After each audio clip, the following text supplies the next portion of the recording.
Welcome back, Professor. Selamat datang kembali.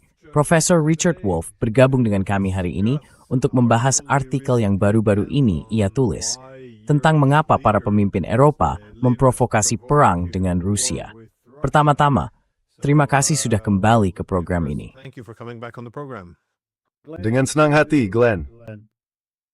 Well, I thought a good place. Saya rasa tempat yang baik untuk memulai adalah dengan bertanya, bagaimana Anda melihat ketegangan dengan Rusia saat ini sebagai bagian dari perjalanan sejarah yang lebih panjang ini, alih-alih sekadar respons sementara terhadap invasi Rusia ke Ukraina? Response to Russia's invasion of Ukraine. Well, let me answer it in a bit of a Baik, personal way. izinkan saya menjawabnya secara agak pribadi. For many months, Selama berbulan-bulan, saya bertanya-tanya mengapa, mengingat apa yang saya lihat sebagai masalah ekonomi dan politik yang sangat besar di Eropa, problems in Europe. yang berkaitan dengan apa yang saya yakini sebagai kemunduran tak terbantahkan dari bagian dunia itu, dibandingkan peran yang dimainkannya selama sebagian besar 4 atau 5 abad terakhir. Kehilangan koloninya, tentu. Bangkitnya Amerika Serikat, tentu. Bangkitnya Tiongkok belakangan ini, tentu. Pemberontakan Global South yang muncul dari berakhirnya kolonialisme, tentu. Tetapi semua itu bagi saya, tampaknya tidak memberikan penjelasan yang masuk akal tentang apa yang terlihat sebagai kebijakan yang nyaris universal. Bahkan lebih dari sekadar kebijakan, ada komitmen yang sungguh-sungguh dan bersemangat untuk menjelek-jelekan Rusia, yang sudah berlangsung jauh sebelum invasi Februari 2022. Which was well underway before the February 20 Oleh Rusia terhadap Ukraina. of Ukraine. Hal itu sudah terlihat menurut saya bahkan sebelum saya tahu apa yang kemudian diakui Angela Merkel, bahwa sebelumnya mereka telah mempermainkan perjanjian-perjanjian dengan Rusia sebagai siasat untuk membeli waktu guna membangun militer yang memungkinkan mereka bertempur sampai orang Ukraina terakhir. Itu menjadi misteri bagi saya. Saya menghabiskan berjam-jam berjalan-jalan di kota New York, tempat saya tinggal. Domingo war memarmi terbain semeral stirring. So ikalamat the Eropa membeci berprancis dan Jerman. Sejak kecil, sepanjang Europe yain. Itu bereswes yang digunakan untuk tumbuh profil. The language I grew up, the languages I grew up with. So I could watch the process in those. Jadi saya bisa menyaksikan prosesnya di kedua negara itu. Kepemimpinan mereka, Anda tahu, Macron, Merz, tetapi ini juga berlaku untuk Ruth, Starmer, atau yang lainnya. Bagi saya tampak mendemonisasi Putin hingga ia dibuat menyerupai Stalin dalam segala hal, kecuali penampilan fisiknya. Dan Rusia didemonisasi dengan cara yang secara harfiah tidak masuk akal bagi saya. Makalah yang baru-baru ini saya kirimkan kepada orang-orang dan yang telah diangkat di mana-mana. Membebaskan semukur, menunjukkan bagaimana saya bisa menjawab pertanyaan saya sendiri, yaitu yang sedang terjadi. Apa yang mendorong intensitas dan tingkat Rusofobia yang menggerakkan sebagian besar pemimpin Eropa? That animates most of Europe's leaders. Because often when people look at Seringkali, ketika orang melihat hal ini, Anda tahu, kalau Anda bertanya kepada orang-orang, mengapa ada kebencian terhadap Rusia? Karena biasanya tidak ada gunanya membenci lawan dengan cara seperti ini. Dan biasanya jawabannya adalah, ya, mereka menyerang Ukraina. Seolah-olah logikanya itu terjadi begitu saja tanpa sebab. Sekali lagi, invasi tanpa provokasi adalah slogan yang harus kita semua ikuti. Tetapi tentu saja, Anda bisa menelusuri lebih jauh ke belakang. Anda bisa berargumen bahwa ini mencakup seluruh era pasca Perang Dingin. Ketika NATO dan Uni Eropa, pada dasarnya, membagi ulang Eropa dan meninggalkan semua kesepakatan mengenai Eropa secara menyeluruh. Anda bisa mundur lebih jauh lagi, dengan berargumen bahwa sepanjang Perang Dingin ini adalah kebencian yang masih tersisa dari. Tetapi, jika Anda menelah literaturnya, Anda bisa menemukan cendekiawan Inggris terkemuka yang menulis 200 tahun lalu tentang Rusofobia berbahaya yang melanda Inggris. Kebencian irasional terhadap Rusia ini melampaui batas kewajaran, menciptakan musuh ketika musuh itu tidak diperlukan, dan menghamburkan sumber daya. Menurut Anda, dari mana kita harus mulai menelusurinya? Maksud saya, seberapa jauh kita harus mundur untuk memahami ini? to make sense of this. Well, I would certainly go back to centuries of Saya tentu akan kembali ke berabad-abad persaingan kolonial. Maksud saya, Inggris dan Rusia saling berhadapan di seluruh Asia Tengah dan dalam banyak hal juga di timur jauh di Asia. Selalu ada kekhawatiran akan konflik di dalam Eropa, terkait siapa beraliansi dengan siapa. Pada masa lalu, Rusia lebih tertarik pada Austria dan Jerman. Inggris tidak ingin itu terjadi, karena berbagai alasan yang sebagian besar juga berkaitan dengan persoalan kolonial. Setelah dunia dibagi-bagi oleh kekuatan kolonial, yang mencapai puncaknya di Berlin pada tahun 1884, mereka benar-benar mengambil penanda dan membagi Afrika di antara mereka. Jerman mendapat ini, Prancis mendapat itu, Inggris mendapat ini, Belgia mendapat itu, dan seterusnya. Britain this and Belgium that and so forth. Once that was done, the next phase, which Setelah itu terjadi fase berikutnya yang Anda tahu sudah ditunjukkan oleh para pengkritik yang jeli, adalah bahwa satu-satunya cara mereka bisa melanjutkan dorongan untuk berekspansi yang telah mengatur masa kolonisasi, ialah dengan mengganggu wilayah jajahan satu sama lain. Tidak ada lagi tanah yang, tanda kutip, kosong untuk direbut. Tentu saja, tanah itu tidak pernah kosong. Tanah itu penuh dengan manusia, tetapi bukan orang Eropa, dan karena itu dianggap tidak layak dihormati. Dan saya rasa disitulah kemungkinan semuanya bermula. Sebab sebelumnya kesenjangan antara Rusia dan Inggris begitu besar dalam banyak hal, sehingga mereka tidak akan punya kesempatan untuk mengalami konflik seperti itu. Dengan kata lain, sebelumnya seorang pemimpin Prancis seperti Napoleon bisa menginvasi Rusia dan kemudian menyesalinya. Tetapi tidak demikian dengan pemimpin Inggris. to his regret, but not so much a British one. That came later as they became the great. Itu terjadi belakangan, ketika mereka menjadi kekaisaran-kekaisaran besar yang saling berbenturan, terutama menjelang paruh kedua abad ke-19 dan awal abad ke-20. Dan Inggris, ingat, Inggris termasuk di antara 4 negara yang mengirim kontingen militer ke Rusia setelah revolusi, untuk bertempur bersama tentara putih dalam perang saudara di dalam Rusia. Inggris mengirim pasukan, Prancis mengirim pasukan, Amerika dan Jepang juga. 4 negara. Amerika Serikat mengirim kontingen berjumlah 10.000 tentara. Dan ingat, ini tepat setelah berakhirnya Perang Dunia Pertama. Jadi Anda harus membuat komitmen yang sangat besar untuk mengirim kembali pasukan Anda ke pertempuran di Eropa ketika Anda baru saja merayakan keberhasilan menyelatkan mereka dari pertempuran di Eropa. Jadi keempat negara itu melakukannya. Itu komitmen bersama untuk menginform Heinberg towards Ameritani pertahanan risk towards dunia itu. Communist Party government in that part of the world. That produced deep. Itu menimbulkan kecemasan, ketakutan, dan kebencian yang sangat-sangat mendalam di dalam Rusia terhadap Inggris. Lebih besar daripada yang pernah ada sebelumnya, bahkan pada masa imperial. Lalu, izinkan saya mengomentari hal ini, dan saya akan sangat belak-belakan, meskipun saya tahu ini mungkin menyinggung sebagian orang.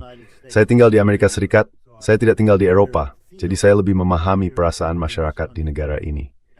Dan inilah yang akan saya katakan kepada Anda. Mayoritas besar orang di negara ini sama sekali tidak memiliki rasa solidaritas terhadap Ukraina. Ada alasan mengapa semua jajak pendapat menunjukkan bahwa sejak hari pertama, pada hari terakhir bulan Februari tahun ini, mayoritas warga Amerika yang disurvei mengatakan mereka menentang perang ini. Itu cara lain untuk mengatakan bahwa mereka tidak memiliki simpati khusus terhadap rakyat Ukraina.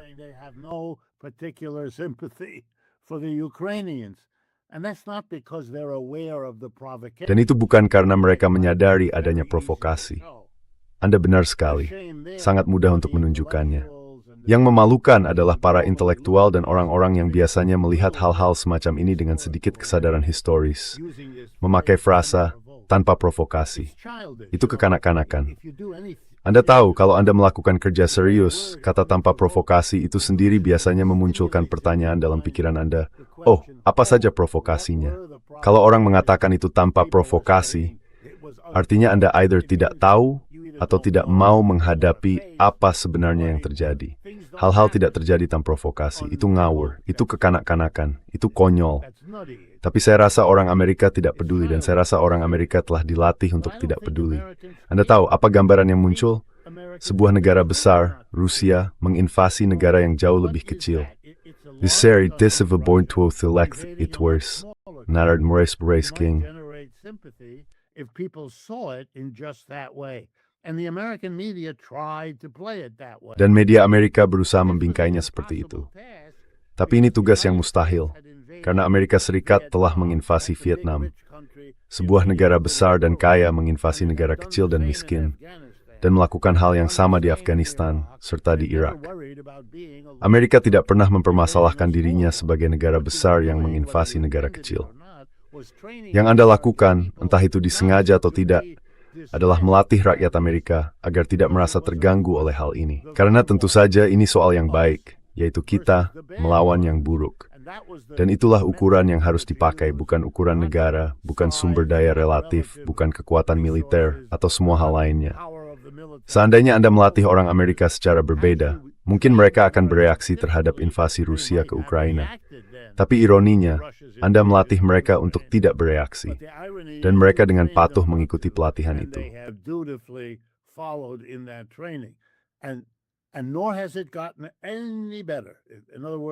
Dan itu juga tidak membaik. Dengan kata lain, bulan-bulan yang berlalu selama perang yang sebenarnya di Iran, atau tahun-tahun yang berlalu dalam perang di Irak, di Iran, tidak mengubah situasi itu. Mayoritas warga Amerika tidak menginginkan perang di Iran. Mereka tidak menginginkan semua ini. Dan sekarang ketika ini menghabiskan uang dan ketika makin terlihat bahwa Amerika Serikat kalah dalam perang di Iran dan bisa dibilang sedang kalah di Ukraina, ketimpangannya menjadi semakin besar. Saya rasa semua itu tidak penting.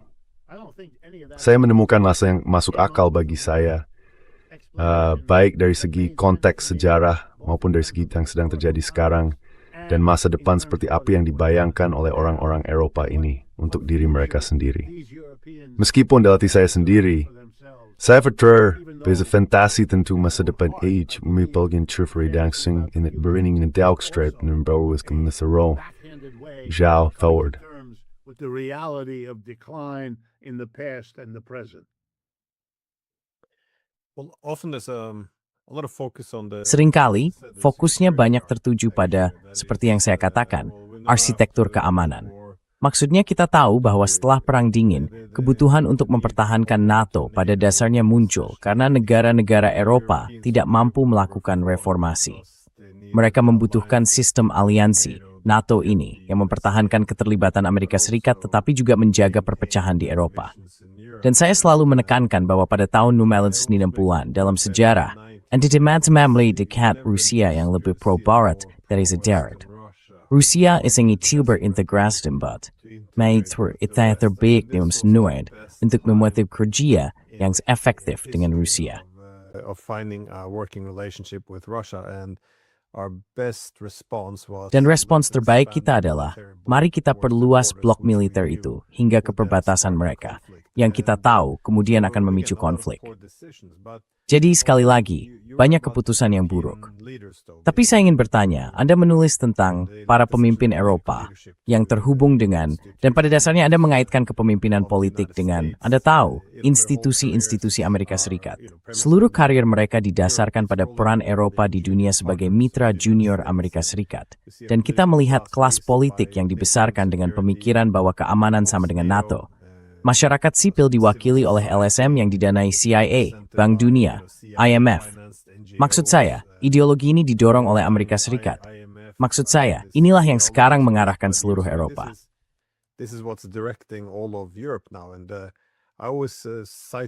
Dan saya selalu mengutip percakapan saya dengan Kolonel Lawrence Wilkerson, karena dia pernah berada di Gedung Putih sebagai Kepala Staf Menteri Luar Negeri Amerika Serikat. Dia menyampaikan bahwa di Gedung Putih ada papan-papan tulis besar, tempat mereka memasang nama semua pemimpin Eropa, lalu memutuskan siapa yang harus dinaikkan posisinya dalam sistem dan siapa yang harus dijatuhkan. Dan satu-satunya kriterianya adalah kepatuhan mereka kepada Washington. Jadi, pada dasarnya, mereka membangun boneka-boneka di Eropa. Tapi saya memang ingin bertanya kepada Anda tentang model ekonomi, karena tampaknya ini adalah satu hal lain yang sepenuhnya diikatkan oleh orang-orang Eropa kepada Amerika Serikat setelah Perang Dunia Kedua. Dan sekarang, kita melihat Trump pada dasarnya mengatakan kepada kita, ya, kalian ini, Anda tahu sudah jadi berita kemarin.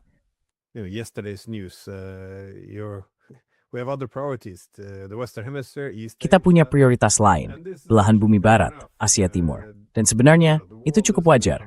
Dunia sedang menjadi multipolar. Amerika Serikat harus menentukan prioritas. Tidak ada alasan lagi mengapa Eropa harus berada di puncak prioritas Amerika. Jadi, untuk pertama kalinya, Amerika mengalihkan pandangannya ke Asia Timur. Amerika melihat belahan bumi barat dan memprioritkannya di atas Eropa. Jadi, apa model ekonomi bagi Eropa sekarang? Karena mereka sudah tiada menghubungkan dunia melalui koridor transportasi fisik.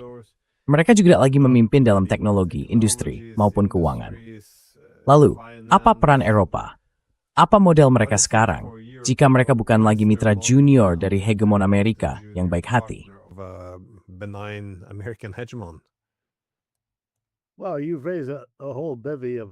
Anda mengajukan begitu banyak pertanyaan.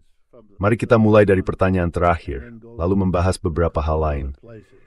Saya tidak berpikir Eropa punya masa depan, dan saya rasa mereka tahu itu. Mereka sangat ketakutan akan hal itu. Saya pikir Anda benar sekali bahwa mereka adalah pihak yang bergantung pada Amerika Serikat. Mereka membuat keputusan-keputusan itu sepanjang masa setelah Perang Dunia Kedua. Saya mengerti mengapa mereka melakukannya. Saya tidak yakin, pada akhirnya, seberapa besar pilihan yang sebenarnya mereka miliki. Tapi mereka memang punya, dan mereka memutuskan bahwa menjadi mitra Amerika Serikat adalah jalan yang tepat bagi mereka. Masalah, dalam konteks rekonstruksi setelah Perang Dunia Kedua, pilihan itu memang menguntungkan sepolitik.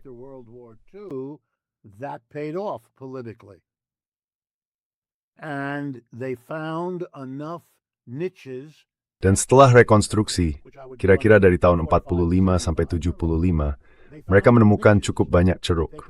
Ceruk-ceruk yang bisa mereka tempati untuk selama beberapa waktu mempertahankan standar hidup mereka. Yang saya maksud dengan ceruk misalnya, mereka bisa bersaing secara efektif dengan Amerika Serikat dalam industri mobil, Volkswagen, Fiat, Renault. Untuk sementara waktu, mereka benar-benar mampu bersaing. Kedua, industri barang mewah. Anda tahu, itu lebih khas Prancis, tapi Italia juga ada porsi besar di sana dalam pakaian sebagainya. Moet, Champagne, dan Louis Vuitton di Prancis, semua itu. Jadi mereka mampu menjadi magnet wisata, melakukan jenis-jenis kegiatan tertentu, dan mendapat bayaran yang cukup besar karena membantu yayasan-yayasan Amerika.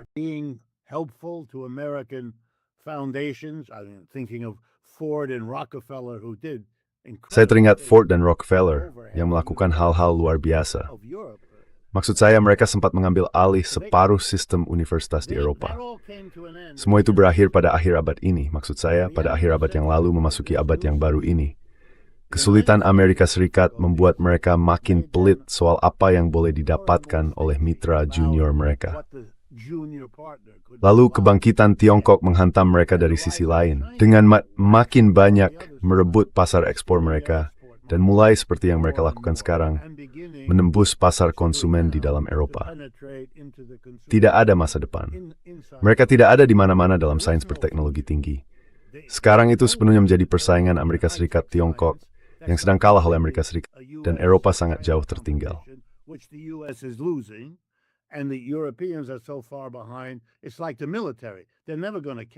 Sama seperti militer, mereka tidak akan pernah bisa mengejar ketertinggalan.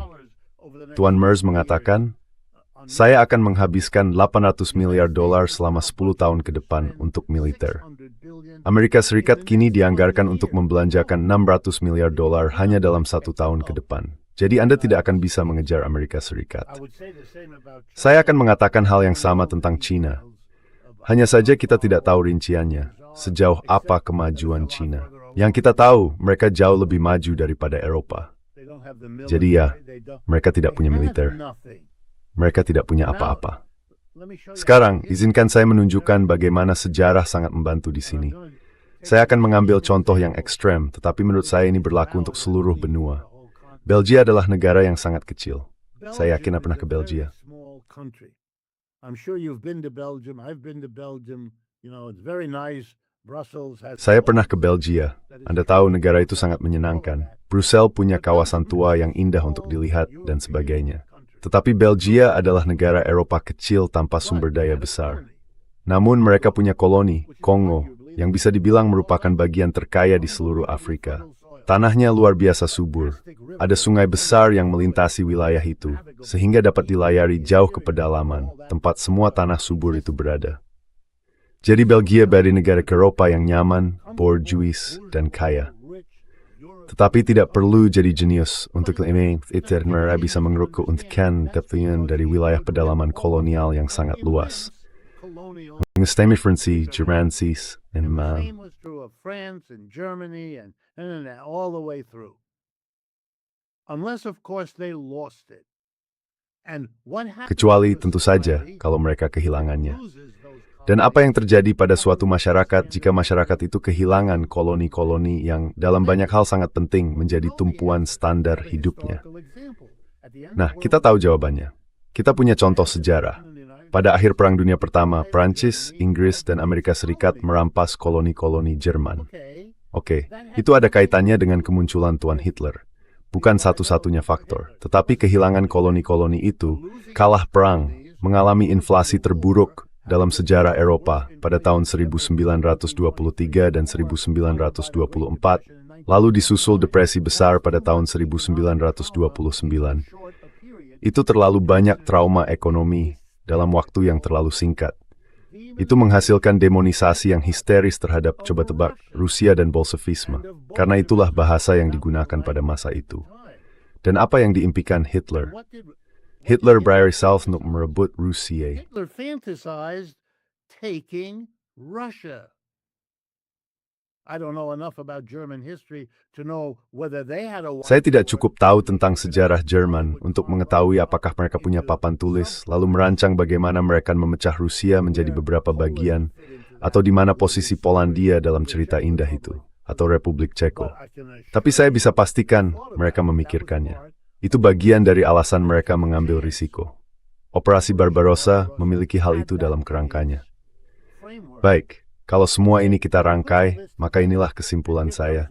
Seperti yang Anda lihat di artikel itu.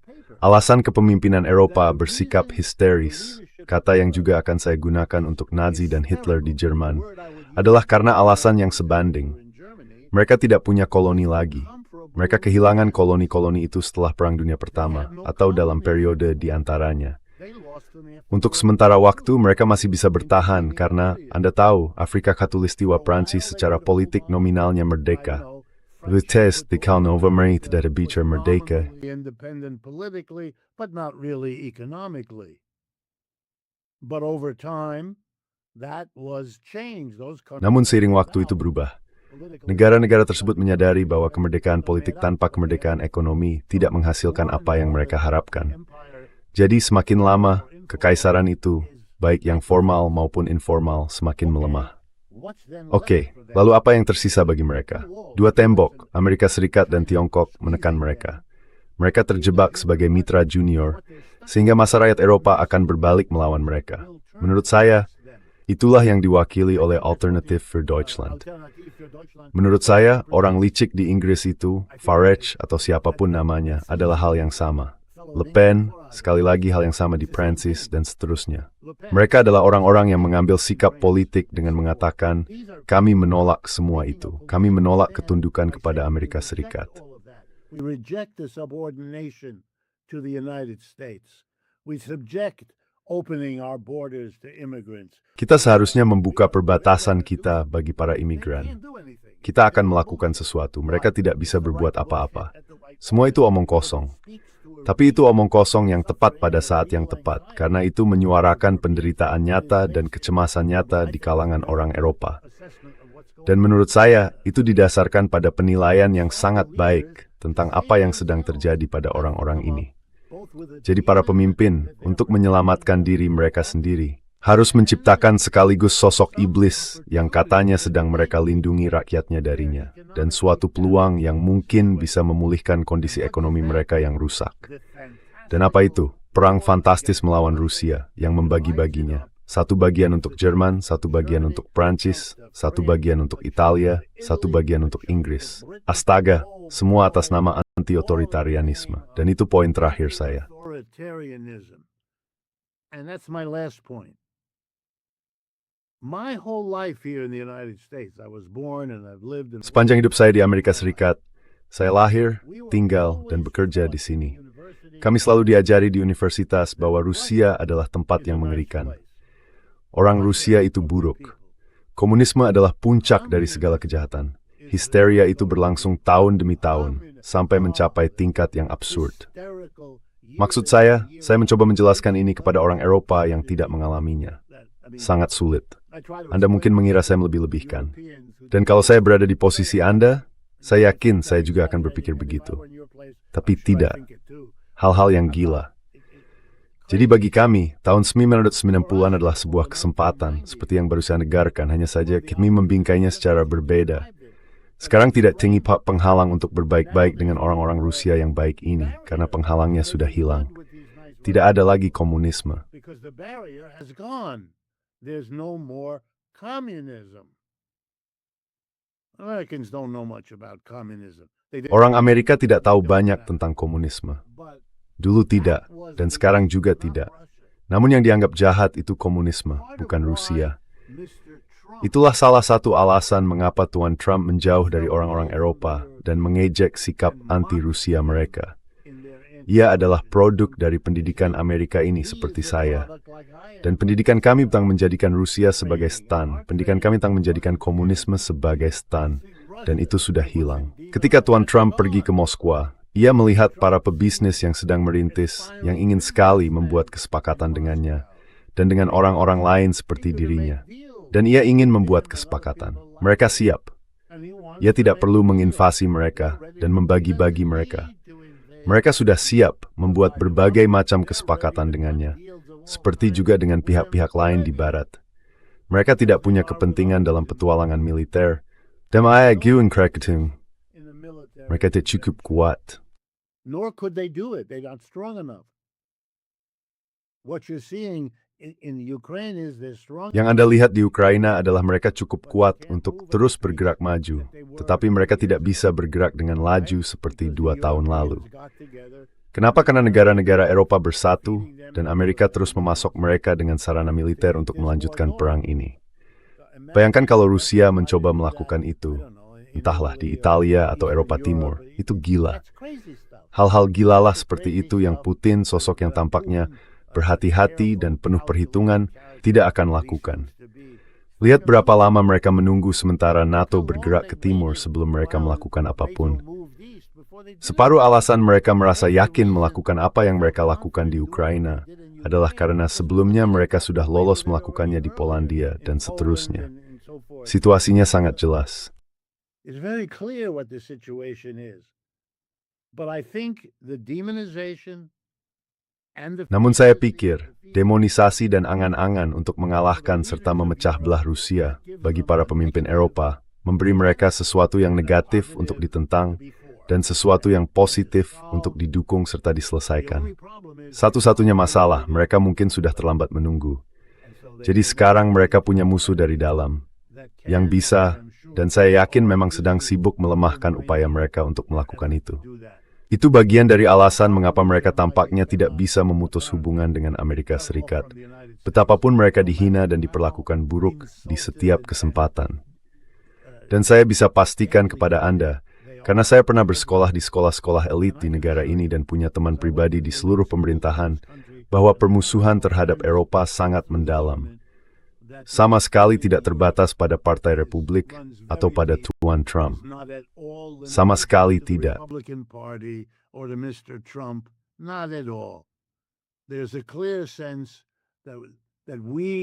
Ada kesan yang jelas bahwa kita telah menopang Eropa dan kita tidak mampu terus melakukan itu. Dan pembicaraan soal itu selesai. Kita sibuk di tempat lain. Seperti yang Anda katakan, di belahan bumi barat, tempat kita, dalam arti tertentu, sedang menarik diri ke dalamnya. Lalu Pasifik yang akan kita bicarakan, tetapi yang sebenarnya sudah kita serahkan kepada Cina. Dan masalah yang kita hadapi di Amerika Latin itu serius. Orang-orang di tingkat atas tahu itu. Mereka tahu bahwa akan dibutuhkan untuk mengendalikan situasi tersebut. Termiknya salah satu perubahan besar di Amerika Latin, ada pola di satu negara demi negara lainnya yang makin bergantung pada China. Developing dependence on China. Yeah, the main challenge though is this European Namun, tantangan utama dari rencana Eropa ini, kalau boleh dibilang begitu, adalah dan saya tidak membantahnya. Maksud saya, Kepala Kebijakan Luar Negeri Uni Eropa, Kaja Kallas, bahkan menyatakannya secara sangat terbuka. Betapa jauh lebih mudahnya menghadapi Rusia jika mereka kalah dalam perang ini dan dipecah menjadi banyak negara yang lebih kecil. Maksud saya, ini tidak bisa lebih jelas dari itu. Tetapi masalahnya tentu saja, Rusia adalah kekuatan nuklir terbesar di dunia. Namun para pemimpin Eropa, saya harus lebih spesifik, juga menyampaikan bahwa salah satu syarat perdamaian adalah Rusia harus membayar reparasi.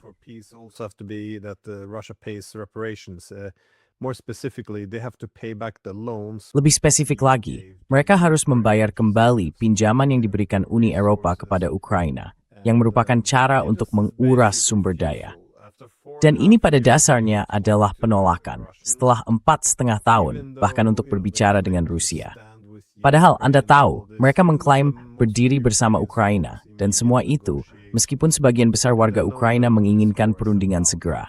Dan mereka tahu perang ini sebenarnya tentang apa. Ini sih tentang runtuhnya arsitektur keamanan pan-Eropa. Tetapi saya bertanya-tanya, apa lagi yang mungkin dilakukan Eropa?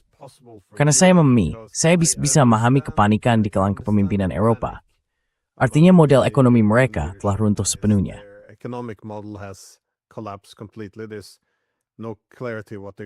Tidak ada kejelasan tentang apa yang akan mereka lakukan. Seluruh persatuan Eropa, kemampuan untuk membicarakan Eropa seolah-olah itu satu entitas. Maksud saya, ini juga akan dipertanyakan begitu Amerika Serikat mundur dan model ekonominya lenyap. Saya rasa mereka akan mulai makin terpecah. Dan pada dasarnya ada kebutuhan bagi benua Eropa untuk sepenuhnya menciptakan ulang dirinya sendiri. Namun, kebetulan ada sebuah negara Eropa yang sangat besar. Lebih tepatnya, negara Eropa di benua ini, si Rusia, tempuhak dengan berdaling teris tersebut. Rusia memiliki keseluas dan infrastruktur transportasi. Transportation infrastructure, is physical connectivity. Maksud saya, konektivitas fisiknya membentang hingga ke Timur Tengah. Jalurnya terus sampai ke Asia Timur. Ini bisa menghubungkan Eropa kemana-mana, ke Asia Timur, ke Tiongkok. Maksud saya, ini bisa menjadi masa yang menarik. Selain itu, Rusia memiliki banyak kedaulatan teknologi. Artinya, mereka punya ekosistem digital sendiri. Namun alih-alih memanfaatkan semua ini, Eropa justru memutus diri sepenuhnya dari energi Rusia. Mereka permanent hubungi kau transportasi Rusia. Bahkan, Eropa terpaksa ingin memisahkan Arktik, yang memantau besar timber ke Rusia dengan sangat singkat mal menuju atas. Very short and cheap route to Asia, and of course with the Dan tentu saja dengan teknologi Rusia, karena mereka memang punya, seperti yang saya katakan, ekosistem digital ini, kita tampaknya justru sibuk ingin membom Wildberries dan semua pusat e-commerce itu. Maksud saya, ini benar-benar cukup mengherankan. Sepertinya kalau kita kembali membagi benua seperti yang telah kita lakukan, itu semakin memutus kita. Maksud saya, kalau kita bisa menemukan kepentingan bersama dengan Rusia, atau setidaknya bekerja sama dengan mereka, berbicara, mencoba bisa menciptakan sebuah lain yang sangat berdaya. Seperti yang saya adalah Tamain, jalur apa yang menurut Anda bisa ditempuh Eropa sebagai lawan dari memerangi Rusia? As opposed to fighting Russia. I don't believe in predicting the future. Saya tidak percaya pada ramalan tentang masa depan. Saya sama sekali tidak mengklaim punya kemampuan untuk melakukan itu, dan saya juga tidak melihat kemampuan seperti itu pada siapapun. Namun begitu, jika Anda mengubah pertanyaan Anda dan bertanya kepada saya bagaimana saya membayangkan keadaan akan berkembang, maka saya akan mengatakan ini. Saya pikir persenjataan kembali Eropa yang sedang berlangsung akan mendapat dukungan dari Amerika Serikat. Alasannya sederhana, karena itu membebaskan dana yang mungkin sebelumnya dibelanjakan dengan cara-cara untuk membantu Eropa agar bisa digunakan untuk melakukan hal itu di sini. Maksud saya untuk membangun persenjataan pencegat Patriot yang jelas-jelas sangat kurang pasokannya akhir-akhir ini dan sebagainya. Short supply these days and so forth. And the rearmament of Europe will require Dan persenjataan kembali Eropa akan menuntut, terutama di bawah tekanan yang mereka ciptakan sendiri, pengurangan dukungan bagi kesejahteraan sosial atau negara kesejahteraan atau demokrasi sosial apapun sebutannya. Dan itu akan memunculkan ketegangan serta konflik internal yang eksplosif, meski tingkatnya tidak sama dari satu negara ke negara lain. Dalam situasi itu, serikat-serikat buruh dan kelompok-kelompok politik berhaluan kiri akan berhadapan dengan apa yang dilakukan pemerintah, baik dalam kadar maupun sifatnya, dengan program yang berbeda. Dari sini saya menduga akan muncul proses perpecahan ketika satu masyarakat berhasil mengendalikan, menghancurkan, atau melemahkan kelas pekerjanya, lalu melanjutkan persenjataan kembali, dan menjadi anak emas Amerika Serikat karena melakukan itu. the darling of the United States because it's doing that. Others won't go there, can't go there. Yang lain tidak akan ke sana, tidak bisa ke sana. Kelas pekerja mereka tidak akan mengizinkannya. Mereka akan menghentikan seluruh negara. Pada titik itu, kepemimpinan akan berubah. Para pemimpin lama yang kita bicarakan, Starmer, Merz, Macron, dan semuanya itu akan tersingkir di tempat-tempat ketika kelas pekerja bangkit. Entah kelas pekerja yang bergerak ke kanan, itu lebih merupakan model Jerman, atau yang bergerak ke kiri, itu lebih merupakan model Prancis. Ketika itu terjadi, tendemeni pun por gestão para menurutu dengan rencana lain. Karena mereka begitu. Apa rencana itu? Dalam sisi, percakapan tuas jawab pertanyaan itu. Mereka juga mengatakan apa yang baik atau dengan. They will be the ones who say what you just said.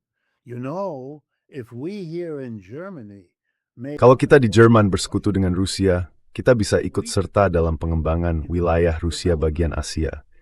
Kita bisa kembali mendapat akses ke energi murah dan membalikkan deindustrialisasi.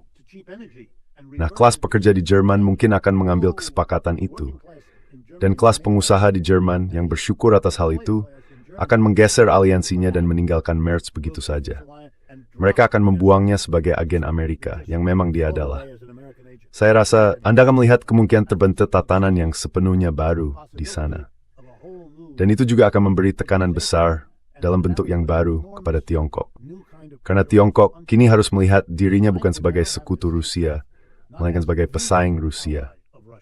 but as an ally of Russia. And they would have to come to terms with the Germans. Dan mereka harus mencapai kesepakatan dengan Jerman, kalau memang Jerman misalnya, atau Prancis. Tidak harus Jerman, tetapi harus salah satu negara besar, entah mereka Inggris, Italia, mungkin Spanyol. Namun Anda harus punya setidaknya satu atau dua negara besar di pihak Anda. Tetapi saya rasa, untuk memperkuat aliansi seperti itu, Tiongkok akan sangat tergoda untuk membantu. Membantu dengan mengirim mobil-mobil BYD kemana-mana, kecuali Jerman. Dengan memastikan panel surya dijual di Eropa Selatan, tapi tidak terlalu banyak di tempat lain. Mereka melakukan itu. Mereka tahu cara melakukannya. Mereka sudah melakukannya. Kalau Anda memperhatikan di mana mobil-mobil Tiongkok dijual dan di mana tidak, itulah proses bertahap. Menggunakan aliansi politik untuk membuka jalan. Of using political alliances to open a doorway, and they would do that. And I would think the whole world. Dan mereka akan melakukan itu. Dan menurut saya seluruh ekonomi dunia akan berubah. Saya rasa di Eropa Anda akan cukup cepat melihat kesadaran bahwa mungkin itulah jalan ke depan. Mendapatkan akses ke Rusia, bukan melalui perang, bukan dengan mendemonisasi, tetapi justru hampir sebaliknya, dengan membuat kesepakatan yang memberi Anda keuntungan langsung, sehingga Anda bisa memenangkan pemilu, seperti energi murah dari Rusia. Bayangkan jika alternatif for Deutschland bisa melakukan itu, Glenn.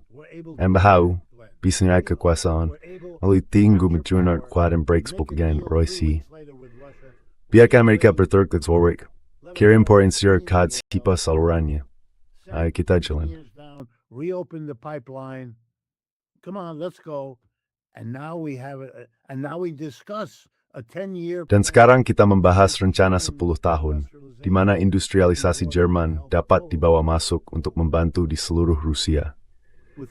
Dengan pembangunan organisasi dan korporasi secara cermat, di mana 51% dimiliki oleh Rusia dan 49% oleh Jerman. Untuk sementara, mereka harus menerima posisi sekunder dan seterusnya. Semua itu mungkin, dan menurut saya relevan, meskipun terdengar fantastis. Karena semua alternatifnya adalah jalan buntu. Apa yang akan mereka lakukan? Mereka tidak bisa memenangkan persaingan, kecuali ada sesuatu, Anda tahu, Deus Ex Machina yang tidak saya ketahui. Bagaimana mereka akan bersaing dengan Tiongkok dan Rusia serta Amerika Serikat di pihak lain? Mereka tidak berada dalam posisi untuk melakukan itu.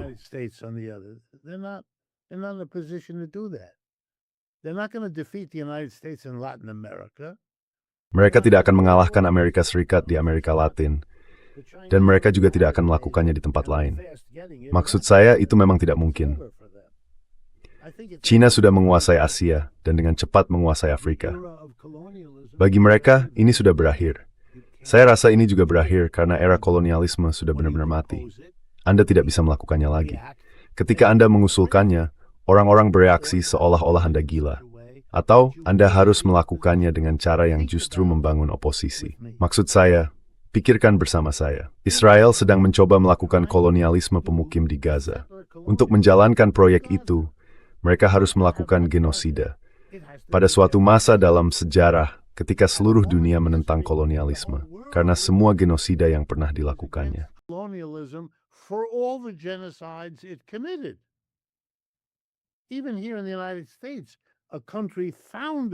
Bahkan di sini, di Amerika Serikat, sebuah negara yang didirikan di atas kolonialisme pemukim genosidal yang serupa, mayoritas orang sekarang, sebagian karena rasa bersalah tentang Amerika, telah beralih dari Israel, negara kecil juara yang berhasil bertahan di gurun, ke Palestina, korban genosida kolonialis.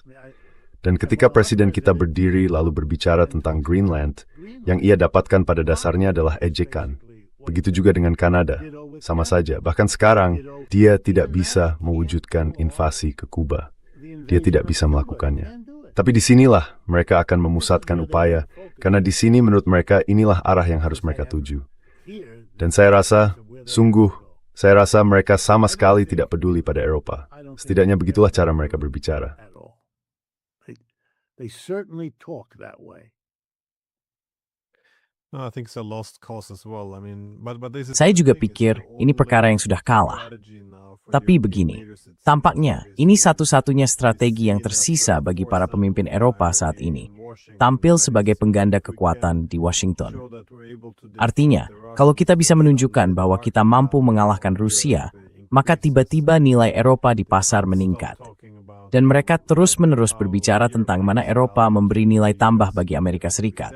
Tapi kalau mereka harus membicarakannya sebanyak ini, jelas mereka sedang menutupi beberapa kekurangan. Namun sekali lagi, ini satu-satunya permainan yang ada, menunjukkan nilai mereka kepada Amerika Serikat. Amerika Serikat akan berkomitmen kepada Eropa, dan inilah satu-satunya gambaran yang mereka miliki untuk memulihkan relevansi Eropa.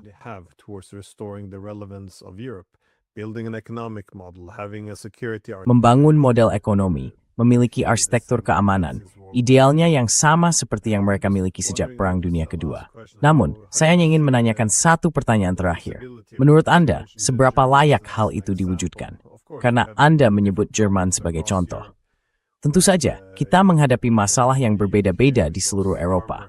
Di Inggris, kita melihat Starmer telah digantikan, tetapi kurang lebih oleh sosok yang sama saja. Jadi, tidak akan banyak perbedaan. Macron juga mungkin tidak lama lagi dia akan pergi. Tetapi Anda menyebut Merz.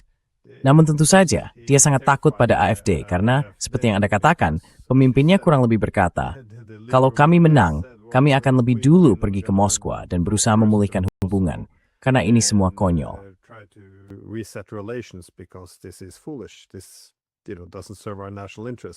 Ini tidak melayani kepentingan nasional kita. Kita akan meminta uang kembali dari Zelensky. Jadi pada dasarnya ini adalah kepentingan nasional yang mulai muncul lagi. Tapi seberapa besar? Bagaimana ini mungkin terjadi? Saya tidak melihat elit politik melepaskan kekuasaan mereka. Maksud saya, Merz yang sangat tidak populer, pada dasarnya, menurut media Inggris, telah menyusun rencana rahasia untuk mencabut banyak kewenangan dari banyak negara bagian Jerman jika mereka menang. Di Telegraph, negara itu disebut sebagai negara bagian pengkhianat di dalam republik. Karena jika mereka memilih AfD, mereka tidak akan bisa diandalkan untuk melawan Rusia dalam perang di masa depan.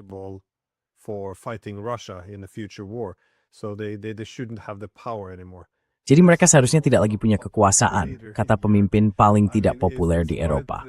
Maksud saya, ini cukup gila. Tapi Anda melihat dinamika yang sama di seluruh Eropa. Maksud saya, di banyak negara yang saya lihat, kalau Anda hanya bersuara menentang kebijakan pemerintah demi memastikan hal itu langsung dipadamkan sejak awal, mereka menghancurkan perbedaan pendapat. Mereka mencemarkan nama baik, menyensor, membatalkan. Secara keseluruhan, tidak banyak perbedaan pendapat yang diterima. Jadi, bagaimana peralihan kekuasaan ini bisa terjadi? Maksud saya, Anda hanya bisa menahannya selama itu, sebelum sistem itu sendiri dipandang sebagai penghalang. Tapi kemudian Anda berbicara tentang revolusi. Jadi bagaimana ini mungkin akan berlangsung? How may this play out? Well, if a genuinely Nah, jika sebuah gerakan yang benar-benar revolusioner berkembang di Eropa, dan saya tidak melihatnya, saya berharap gerakan itu ada, tapi saya tidak melihatnya. Namun, jika saya membayangkan seperti apa bentuknya, gerakan itu harus mengajukan argumen tersebut. Gerakan itu harus mengatakan, inilah perubahan-perubahan struktural dalam ekonomi ini yang kami lakukan untuk keluar dari jalan buntu, yaitu ketundukan kepada Amerika Serikat dan kapitalisme Eropa yang pada dasarnya tidak berubah dari masa kolonialnya dahulu. Itu harus disingkirkan. Lalu satu-satunya model yang bisa mereka jadikan dasar sekarang adalah adaptasi dari model Tiongkok. Pola Tiongkok adalah sebagai berikut. Anda menyerahkan setengah perekonomian Anda, terutama sektor produksi barang konsumen. Anda membiarkannya dijalankan oleh perusahaan swasta dengan regulasi yang ketat, pengawasan yang ketat, dan jelas berdaya bawah sektor publik. subordinate to the public sector. And the public sector takes care of the long Dan sektor publik menangani investasi jangka panjang, serta keputusan-keputusan makro tentang kemana arah negara ini. Mereka bisa menggunakan apa yang telah kita pelajari dari ekonomi Keynesian dan teori ekonomi lainnya. Bagaimana membentuk permintaan, memastikan permintaan cukup berkualitas untuk menyerap seluruh produksi, lalu bagaimana itu terwujud di berbagai industri dalam pembangunan ekonomi masyarakat ini secara keseluruhan. Yang telah ditunjukkan Tiongkok dalam 40 tahun terakhir adalah bahwa sistem hibrida ini, publik dan swasta, dengan negara yang dominan dan partai yang dominan di atasnya, adalah cara untuk tumbuh cepat. Dan pertumbuhan cepat itu terjadi di sebuah negara yang tidak menggunakan kolonialisme eksternal dalam bentuk apapun. any kind of external colonialism. They didn't do it. They're not. Mereka tidak melakukannya. Xi Jinping tidak sedang berbicara puitis tentang Mongolia. Tidak ada padanannya dengan Greenland, Kanada, atau Panama, atau dalam kasus Eropa, Arktik, atau Anda tahu, melemahkan Rusia membaginya. Perhatikan, mereka tidak melakukannya. Mereka tidak perlu itu. Karena fungsi dari hal itu, dan di sini Anda tahu saya bisa mengutip Rosa Luxemburg, karena dialah yang pertama mengatakannya. Dia berkata, Anda harus memiliki kolonialisme jika sebuah pesagam makroekonomi ke cara lain. Maka itu setidaknya akan berdaya sedikit waktu. Sangat visioner. Nah, tapi sudah ada kehabisan di saat sudah tidak ada lagi tanah bebas. Dia menulis pada akhir abad ke-19. She's writing at the end of the 19th century. That's when it became clear. Saat itulah menjadi jelas lewat konflik demi konflik. Di sini antara Belgia dan Prancis, di sana antara Jerman dan Rusia, lalu di sana antara Rusia dan Inggris. Bentrokan-bentrokan kecil, tidak sampai meledak menjadi perang, tetapi itu terus-menerus terjadi. Anda tahu ada sebuah buku yang sangat bagus karya sejarawan ekonomi Inggris bernama Herbert Feist, F-E-E-S. Judulnya, selama bertahun-tahun saya minta para mahasiswa saya membacanya. Eropa, Bangkir Dunia. Buku itu mengkaji bagaimana pengaturan perbankan yang saling terkait mendanai kedua pihak dalam semua bentrokan ini. Dan mereka saling berbicara tentang perang kolosal yang akan datang, yaitu Perang Dunia Pertama. Dan mereka semua sudah menulis tentang ini dalam 20 tahun sebelum 1914. Jadi bagi saya melihat gerakan semacam itu. So for me, I see that kind of a Muncul, natural, lebih aja semua konfigurasi lain mungkin memberi feature bagi maltur, bukti ditur legal, amor terlebih. Lalau, dan migran yang bisa in ruang tahu bahwa waktu fatin di tampenag dua sekuris is melatar bertukun. alternative could begin to have traction. So in other words, Anater, insinerated, disebauert yuwag untuk breath, lowered subot. Semua usperinas di amskai. other options now. Saya rasa tidak banyak. Ruasaman eksisti dari teral merlog diwer. Left. Well, Professor Befis Wolfs bermasa, firemas ein meaning into themling. The navigate step this road to New York. So. Yes, I should tell you and your audience.